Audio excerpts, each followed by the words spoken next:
මොකද්ද කියලා අහනවා. තුඹස කියලා කියන්නේ මොකද්ද? චාතුම් මහා භූතිකස්ස කායස්ස අධිවචන. පඨවි, ආපෝ, තේජෝ, වායෝ කියන සතර මහා භූතයන්ගෙන් නිර්මාණය වෙච්ච මේ කුණු පංචස්කන්ධයට තමයි තුඹස කියලා කියන්නේ. හුඹහා කියලා කියන්නේ. දැන් අපි ඔක්කොම එතකොට කවුද? තුඹස්. අපි ඔක්කොම හුඹස්. නේද? එතකොට මේ හුඹහා ඇතුලේ නයි, සර්පයෝ, මුගටි, මීයෝ හැම එකම රින්ගනවා. රින්ගන්න පුළුවන් හැම එකම රින්ගනවනේ. එතකොට මේ ශරීරය ඇතුලේ ඒ වගේ සත්තු ඉන්නවනේ. මොකුන් දින සත්තු. පණුව. කොයිතරම්නම් පණුව මේක ඇතුලේ ඉන්නවද?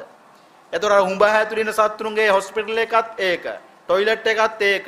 හැම එකම මේකනේ.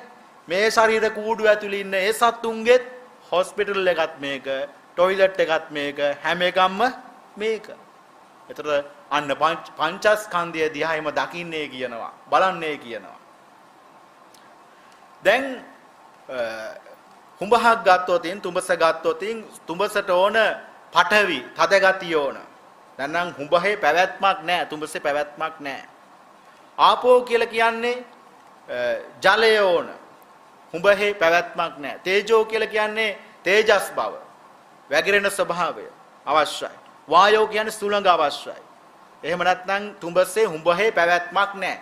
අපේ මේ කුණු පංචස්කන්ධයටත් එහෙමයි. සතර මහා භූතයෝ නැත්නම් මේ ශරීර කූඩුව නිරුද්ධ වෙනවා. පැවැත්මක් නැහැ.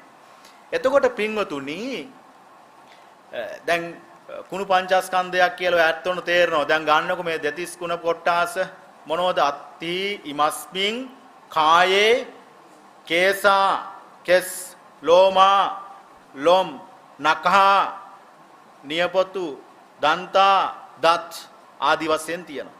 දැන් මේව දවසක් දෙකක් නෙවෙයි දවසක්. දැන් අද රස්නේ දවසක්. අද හවස පිරිසුදු නොකළොත් මටම මගේ ශරීරය අප්‍රියයි. පිළිකුල් නේද? ඔව්. අන්නේ විදියට මේ පංචස්කන්ධය දිහා දකින්නේ කිව්වා. බලන්නේ කිව්වා. ඒකට තමයි කිව්වේ මේ කුණු පංචස්කන්ධයක් කියලා. දැන් උන්වහන්සේ තවදුරටත් දේශනා කරනවා අතීත පංචස්කන්ධය ගැන හිතන්නත් එපා. අනාගත පංචස්කන්ධය ගැන හිතන්නත් එපා. අතීතං නානුසෝචය්‍ය පතිරූපේ නිවේසේ. අතීතය ගැන හිතලා කල්පනා කරලා ශෝක කරලා වැඩක් නැහැ. උන දේ උනා. වෘතස්සේ මරණං නාස්ති. වෘතස්සේ මරණං නාස්ති. වෙච්ච දේ ගැන කතා කරලා වැඩක් නැහැ. උන දේ උනා. වර්තමානයේ අපි ජීවත් වෙනවනේ. වර්තමානයේ අපි ජීවත් වෙනවනේ දෙයියන් බුදුන් සරණෙන් කියලා.